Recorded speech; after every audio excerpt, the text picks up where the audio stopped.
చూస్తూ ఉంటే ఈ జన్మకి ఇది చాలు అనిపిస్తోందే. నువ్వు నా కంట పడకుండా నా వెంట పడకుండా ఇన్నాళ్ళెక్కడ ఉన్నావే.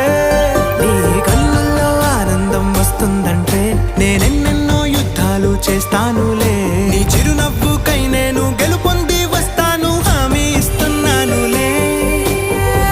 ఒకటో ఎక్కం కూడా మరచిపోయేలాగా ఒకటే గుర్తొస్తావే. నేను చూడకుండా ఉండగలనా. నా చిలిపి ఎల్లర్లు నా చిన్ని సరదాలు నీలోను చూశానులే. నీ వంక చూస్తుంటే అద్దంలో నన్నేను చూస్తూ